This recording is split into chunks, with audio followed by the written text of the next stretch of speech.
Hello, everyone out there in Rumble X and YouTube land. Welcome back to Diego Knows. I, of course, am Diego, and today we're going to finish talking about Mamma Mia. Mamma Mia, one of the worst rom-coms and gay pornos without the sex I've ever seen in my life, pretending to be heterosexual. It's one of the worst ones. All right, not that I've seen a lot, but since I've seen this one now, I can definitely include this on the list. All right. The only other one I can think of right now is Rocky Horror Picture Show. And honestly, I'm never going to review that movie because I never finished watching it because I tried to watch it. And like halfway into it, I turned that crap off. Okay, there's no way I can sit through it. But what I did this time, though, is I promised you, before I saw the movie, I promised you that I would review Mamma Mia. You know? And I didn't know what, I had an idea of what to expect. I didn't know it was going to be this bad. You know, because I know there's a cult fan following for it, all right?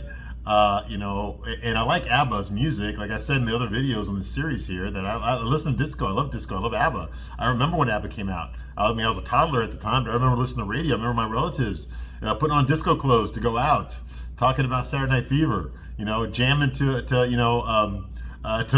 Dancing Queen on the radio. You know, buying the records. You know, and listening to that crap. Okay, well, I guess ABBA wasn't that bad. But there was worse stuff out there at the time.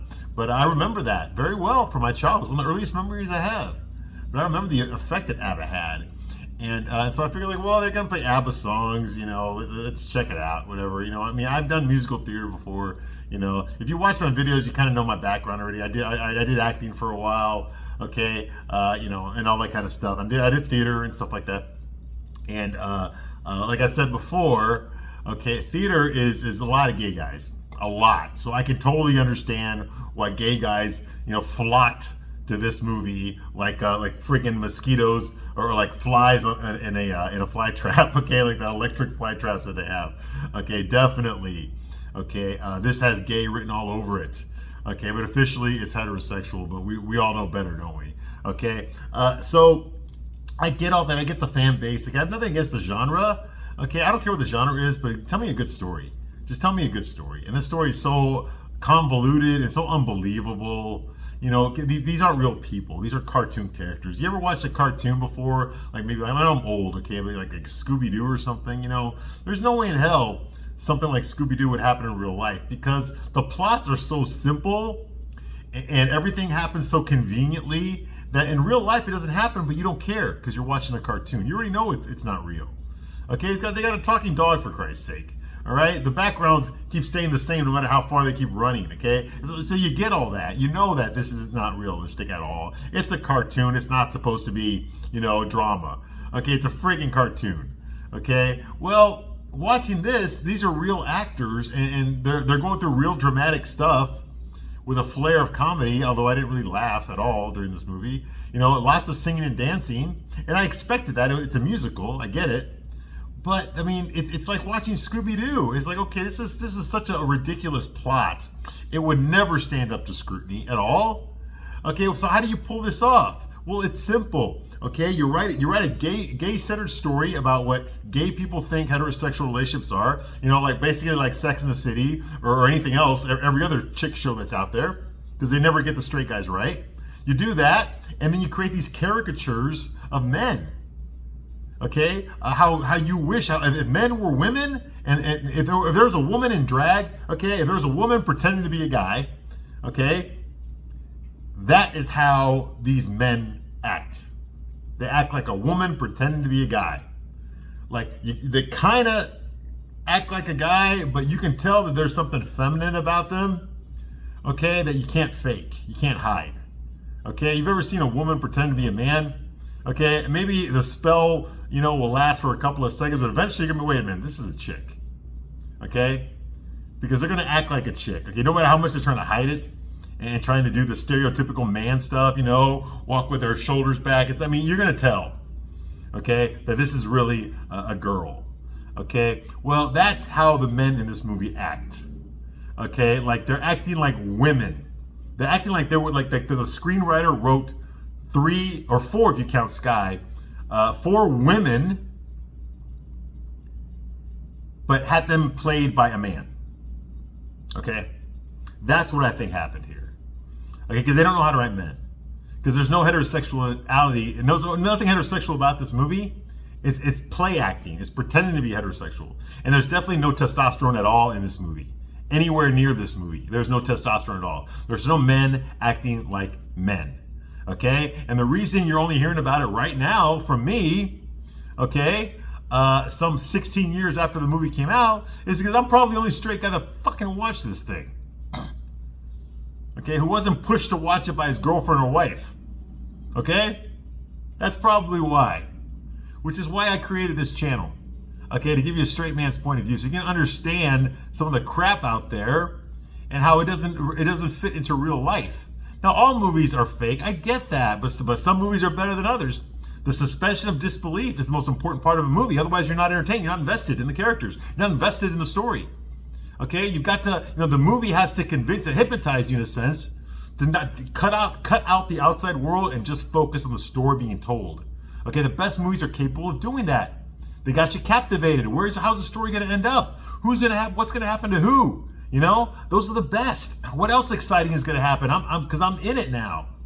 And then when the movie's over, that's when the spell's broken. The best movies do that for you. The 2 hours go by like that. This movie was not like that for me at all. I had to watch it in small doses, 20 minutes here, 15 minutes there. I couldn't just sit down and watch the whole goddamn thing because it was making me sick. Okay? It was unbelievable. You know how many times I was watching this movie on my laptop and just going like, oh my God, no, just shut up. Because the singing was so bad. Pierce Brosnan cannot fucking sing. Nobody in this movie knows how to sing. They're not singers. They're actors. And they're ruining these songs. ABBA knows how to sing these songs the right way. Meryl Streep does not. Neither do her ugly, old-ass girlfriends, alcoholic girlfriends. They don't either. No. So, no, I did not enjoy this movie at all, okay? But since I'm a straight guy, and I'm going to point out this shit that's wrong with it. And why men don't like this movie. Why, like I said, I'm probably the only guy that's ever watched it. Every straight guy's ever watched this movie from beginning to end, no less. Although I did turn it off when the credits started because I was not going to sit through any more of this shit. I was not. I know there's a dance sequence at the end when they're rolling the credits. Fuck that noise. I said to watch the movie. I didn't say I watched the credits. Okay, so no. All right. I was done. I was done once the last line of dialogue was said. That's it. I'm done. Movie's over. Once the credits start, I'm done. I turn the shit off. I can't take any more. All right. And that's what I felt like watching this. Okay. There's a reason straight guys don't watch this shit. All right. There's nothing in it for you. Okay. And for you women that love it so much, okay, and we're captivated, okay, and so like entertained by Sam falling in love with Donna, get the fuck out of here. This is not realistic at all. Okay, Sam's not a real. None of these men are real. They don't act like real men at all. They're gay guys. They're all gay. I don't care what they're saying. They're all gay. Not just Harry. All of them. All of them. Bill with the tattoos on his butt cheeks like that. Okay. Sam, who is just looking for some woman to take a sledgehammer to his testicles, because that's all he has to offer a woman. Here, take my nuts away, please, please. And the fiance, Sky. Oh yes,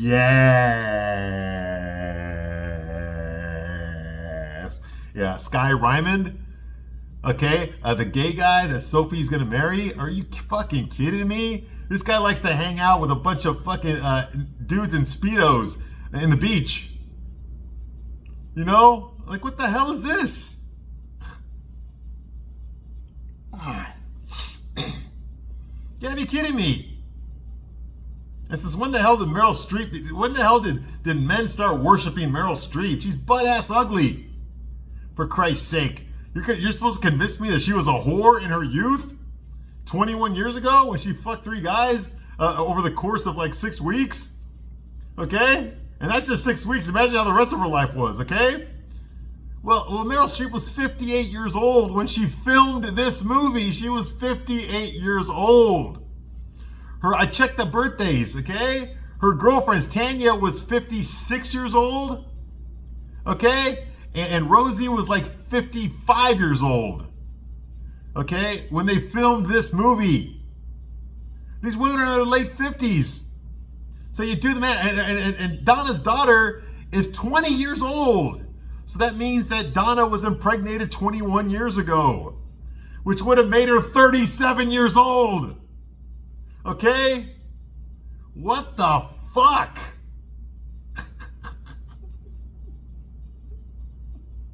What kind of 37-year-old woman is stuck on an island with no money? And her mom won't let her come home to live with her. So she's forced to con an old lady out of one of her fuck buddies' inheritance so that she can buy a villa and raise her daughter. This is ridiculous. 37-year-old woman. You out of your fucking mind? And the men aren't any better. Bill is 57 years, Stellan Skarsgård is 57 years old when he filmed this movie. Okay, that would have made him 36 when he impregnated 37-year-old Donna if he's the father. Okay, Pierce Brosnan, Sam, was 55 years old when he filmed this movie. Okay, that would have made him 34 when he impregnated 37-year-old Donna. Okay, Harry is 48 years old when he filmed this movie. Okay, now that would have made him 27 when he impregnated Donna. Now that one is more believable, just, because, okay, he's kind of young still. I could believe he's like in grad school or something, because he said he was going to school in Paris when he ran into Donna and they fucked at the island. Okay, so that's a little bit more believable, but it's still, these aren't young idiot kids, and they're definitely not hippies. This would have been the late 70s. This would have been 1979. There was no fucking hippies in 1979. But when Donna remembers them, she sees a punk rocker who was realistic. They were a thing in 1979. But she sees a Sam as a hippie, and there were no fucking hippies in 1979. The hippies died off like in 1972, 73 at the latest. At the latest, 73. Okay, hippies were from the late 60s. But she sees Pierce Brosnan, Sam, as a hippie. And she sees Stellan Skarsgård's Bill as a hippie. No. You got the decades wrong. Even the timelines aren't even consistent here. The movie tells us that it takes place in the year 2000. The movie came out in 2008, but it takes place in the year 2000. There was DNA testing in 2000. Okay? Sophie easily could have found out who her dad was. Donna could have located them. Sophie located them, and she's never even met them before. And she found, even though they were in different parts of the world, she found them. Donna could have done it too, but she didn't. It wasn't a priority. Giving her daughter a father figure was not her priority. And in these movies, it's never her priority. That's the problem with feminists who control Hollywood. But not much longer. Okay? But they've been controlling Hollywood for decades now. Okay? And it's always the same fucking message. You don't need a man. All you need is a mom. Men are superfluous. Don't need them. Oh, they're nice to have around, but, when you need to reach something from the top shelf. But other than that, no. They're superfluous. Isn't that right, Barbie? We're superfluous? Okay, that's the message. Kids don't need a dad. They just need a mom. Okay, get the fuck out of here with that noise. That's the reason Sophie's marrying a fucking gay guy, because she has no fucking father figure. That's why. That's exactly why. But in these movies, it's a good thing. Get the fuck out of here with that noise. And the men are all okay. They're all happy. So they don't know which one of them is the father either. And they don't even want to do a test. They're like, hey, I'm happy just being 1/3 of your dad. You know what? I'm also happy just being 1/3 of your dad. You know what? I'm also happy just being 1/3 of your dad. Are you out of your fucking mind? What happens if someone needs a fucking kidney?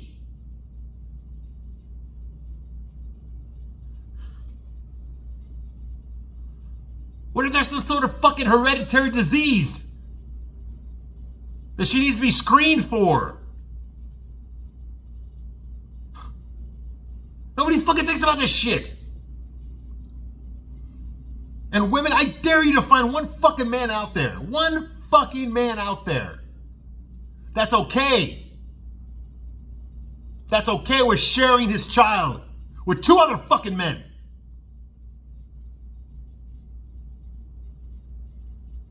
Good luck with that one.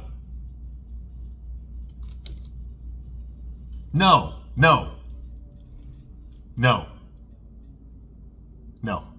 And the fact that none of these men are angry at Donna for keeping her baby, their baby, a secret.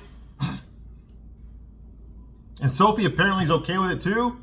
I mean, she didn't really give a shit who her dad was until, like, what, a week before her wedding? And she did all this behind her mom's back. Her mom had no clue at all. She had no idea what these three men from her past, from the summer of '79, showed up at her villa all of a sudden the day before her daughter's wedding. They just showed up. And she never questioned, why are you here? Who told you to come here? She never questioned that. She was more concerned with, get the fuck off my island. Okay, because there's a local girl getting married tomorrow and I don't want you here. And they did. They didn't question it. Okay, we'll go. And Sophie had to swim out there to their boat and tell them, no, please don't leave me. Come back, please. And then they did some father-daughter bonding on the boat. Which is ridiculous. These guys missed out her entire childhood and nobody's mad about that. Oh, they're sorry about it. Harry offered her, who knows how much money. He's a millionaire. Probably gave her $1 million. Here, this is to make up for me not being there for you. To help me take care of Sophie. I feel so bad I wasn't there. It wasn't your fucking fault.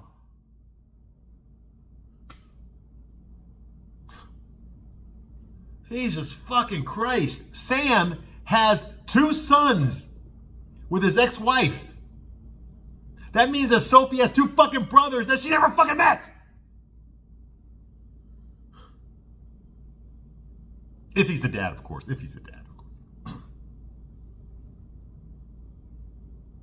Bill. Donna stole Bill's inheritance from his aunt that lived on that island. She was going to give her money when she passed away. She was going to give her money to her nephew, Bill. But instead of that happening, Donna took the fucking money. Sophia left it to Donna. Because she told Sophia that your nephew abandoned me with this baby.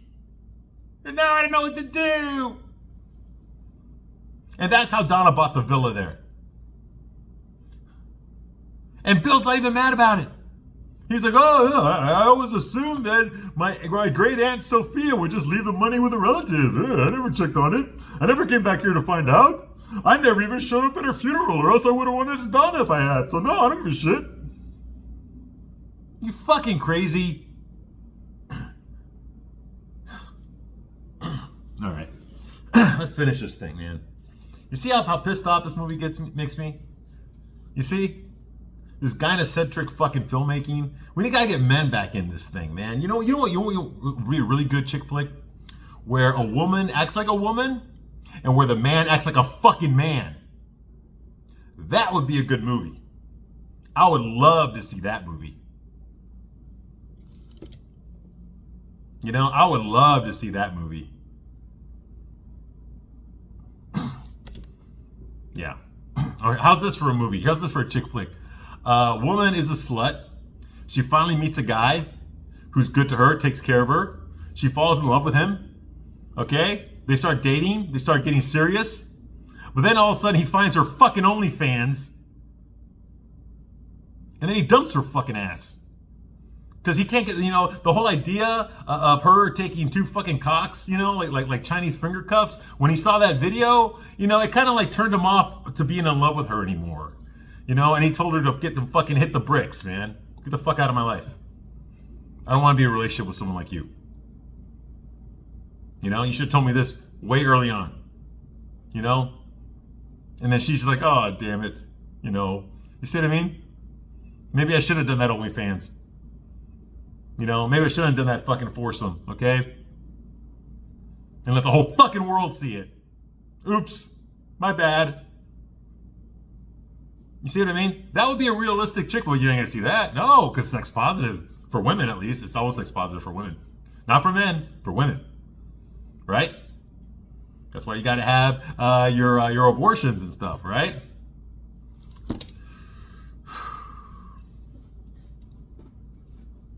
Now, before you start throwing things at me, okay, I'm actually pro-choice.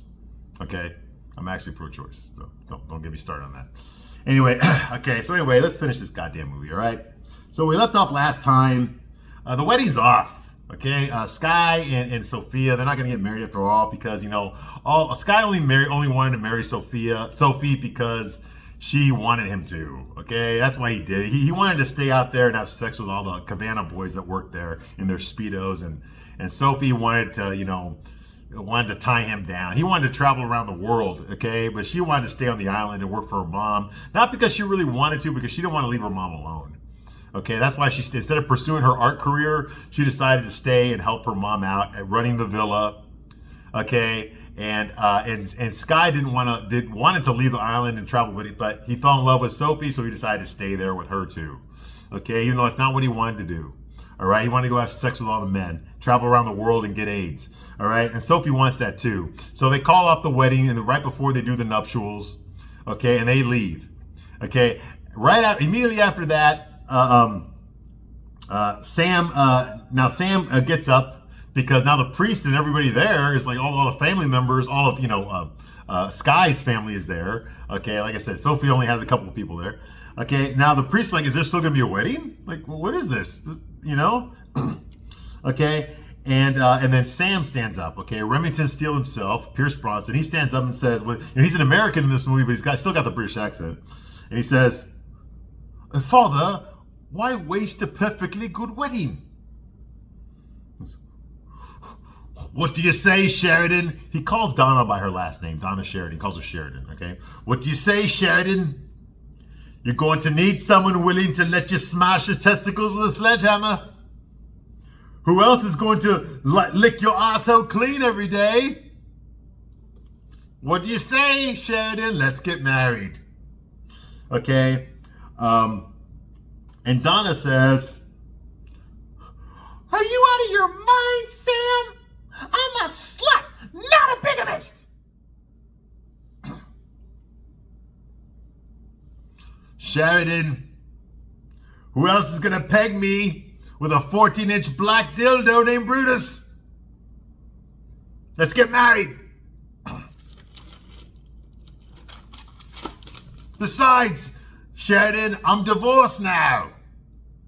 After the 28th time I caught my Lorraine cheating on me, I left her.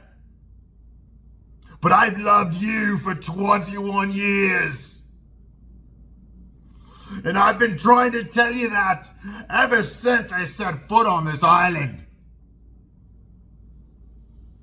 And then he gets on his knees to suck the priest dick. And when he's done with that, "Come on, Donna. It's only for the rest of your life."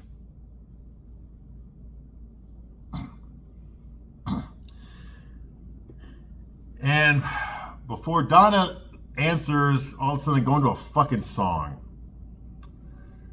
called I Do, I Do, I Do, I Do, I Do by ABBA. All right? I'm not going to read off the lyrics, okay? You know it's okay. I do, I do, I do, I do, I do, which mirrors what Donna says. I do, I do, I do, I do, yeah, so now she's got someone whose balls she can smash with a sledgehammer, okay? Because that's what she likes to do, okay?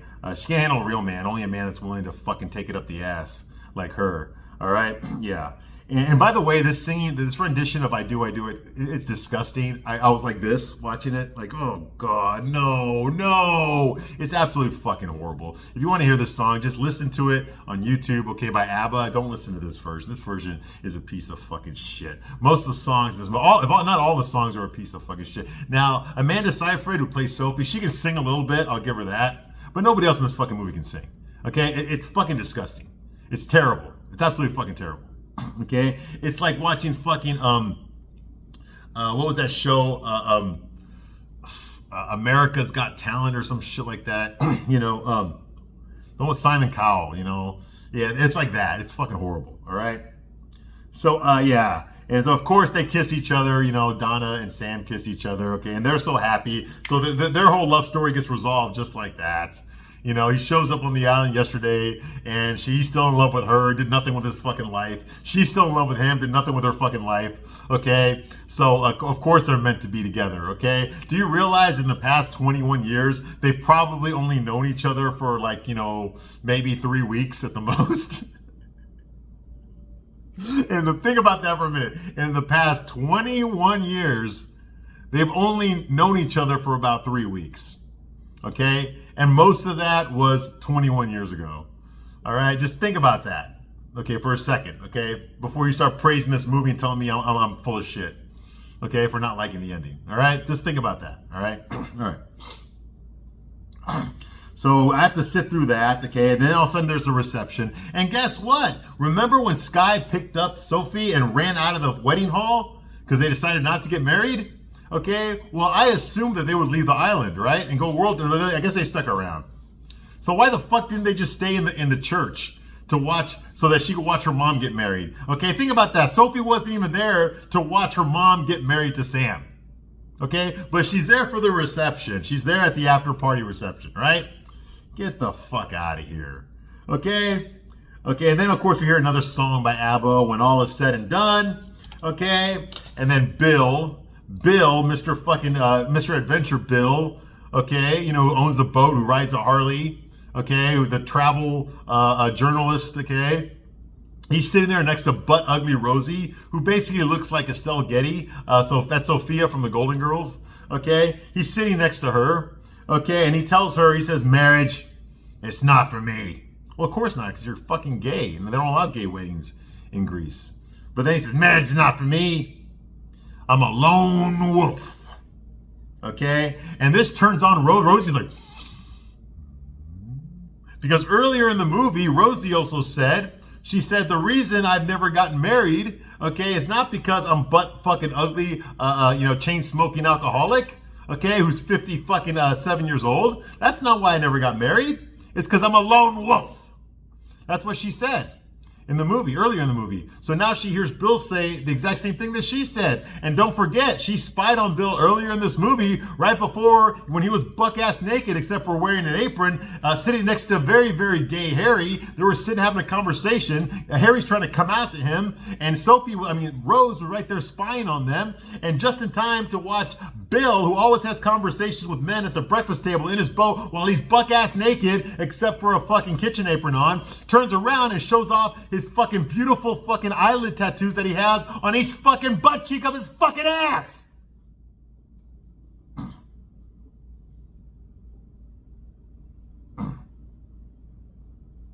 So she sees a kindred spirit, basically, all right?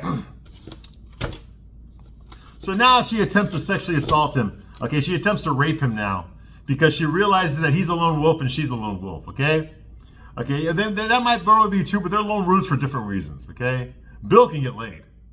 Okay, Rosie, you got to pay someone for that, all right? And she doesn't have the money, or she doesn't want to spend the money on Bill to pay Bill to have sex with her. So she tries to rape him, basically. Okay, she follows him around. He's rejecting her, pushing off her advances, and she's grabbing him. Okay, she fucking, she starts singing "Take a Chance on Me," another fucking ABBA song, which I actually like that song, but this version is fucking horrendous. Okay, she follows him around. She tries to fucking grope him. She tries to fucking kiss him. Tries to sexually assault him. She jumps on the fucking table in the middle of this fucking reception. She jumps on top of the table, starts dancing on top of the table with her fucking ugly ass 57-year-old body. Okay, and her very flammable hairdo. And just jumping around, trying to dance like she's fucking sexy, although she looks fucking disgusting. Like that's gonna seduce him? Are you fucking crazy? Singing "Take a Chance on Me." When you're all alone and the pretty birds are flown, honey, I'm so free. Take a chance on me. Like that. This is bullshit. He tries to leave, but she forces him to watch her dance on the table. It's disgusting. And I was just like, bleh. That's how I felt. All right? And then Harry tries to fuck one of the guys there, okay, who apparently is gay too. Well, everyone in this fucking movie is gay, okay? You just to point in any direction, you're going to touch a gay guy. So what the fuck? All right? It's not difficult, all right? While Rose is chasing Bill around, nobody tries to stop her from sexually assaulting him. Nobody gives a shit, okay? And of course, he gives in to her because, with all the hot young women that are there, who were groping him earlier in the movie, now he's actually happy to fondle this 58-year-old woman. Is that how old she is? Oh, fuck. I keep saying that, but I'm not 100% sure. I did write it down, though. I did keep track of this shit. Okay. Rose, yeah. So it's here somewhere. Anyway, yeah, she's fucking old. All right. All right. Okay, so that's going on here. Okay, he gives in to her, and then all of a sudden, the crack on the foundation of the villa. Okay, we saw Donna trying to repair it earlier. It bursts open, and all of a sudden, water starts shooting out of the ground. Okay, water. It's big sparkle of water. Okay, like a big fountain of water starts splashing out, and it doesn't stop. So now everybody's soaked in this rain type thing, okay? Like this fountain water splashing everybody, and it's so romantic and shit. How do you fucking you can't turn it off, okay? So what does Donna say when she notices this? She says, "It's Aphrodite!" The goddess of love, the Greek goddess of love. Apparently this island, okay, was the, according to mythology, the island that they're on was the resting place of the goddess Aphrodite, you know, or in Roman, Venus, you know, the goddess of love and beauty, married to Hephaestus, whatever, you know. Apparently this is Aphrodite, okay, who decided to sparkle everybody with water because they're all celebrating in this fucking big gay orgy that's about to start, all right? So everybody gets wet, okay, in the shower, okay, and the gay sex commences, all right? And then finally, we're spared that. Sophie starts singing, Alone Now. And she sings I Have a Dream, which is another ABBA song. And I don't give a shit about her dream, okay? She's got lots of cocks in her future. Her and her husband, her boyfriend, have a lot of cocks in their future, okay? Hopefully they'll have some fun together, okay? Anyway, you know. So yeah, so they sing I Have a Dream, okay? You know, and then the drag queen starts singing. Okay, yes, Donna and her friends, Tanya and Rosie, they all look like fucking drag queens in their outfits. They look like they're trans, okay? Think Mommy Dearest, like that, you know, think Hocus Pocus, okay? Only they're not Jewish, you know? And yeah, they start singing Dancing Queen, which of course is an abortion of the real song Dancing Queen, okay? Like I said, nobody in this fucking movie knows how to sing. The only one who's barely passable is Amanda Seyfried, is Sophie, and that's it. Okay, so that ends the fucking movie. Thank fucking God. I am done with this fucking movie. I don't want to talk about this movie again. I'm going to take a little bit of break because Thanksgiving's right around the corner, and I'm going to be on vacation for a while. So I'm looking forward to that. But when I come back from Thanksgiving, I'm going to review another movie. I'm not really sure if I'm going to review a guy flick this time because I think I might need it after this. Okay, or I might review another chick flick. I don't know, man. Maybe if you want to leave a comment, let me know something you want me to review, a straight man's point of view. Okay, I'm a big fan of the oldies, and I got a whole lot of list of chick flicks to still review. Okay, I've already reviewed a lot. Like it's already on this channel. Okay, but so I'm gonna think about that for a while. So I'm gonna take a little bit of break. All right, but I thank you very much for watching this long. I'm glad fucking Mamma Mia is over with. Okay, this was a piece of shit movie. It's gay porn without the sex. That's all this fucking is. It's singing and dancing, and it's stupid. It's fucking stupid. All right, I thank you for watching this long, and I'll see you on the next movie. Bye.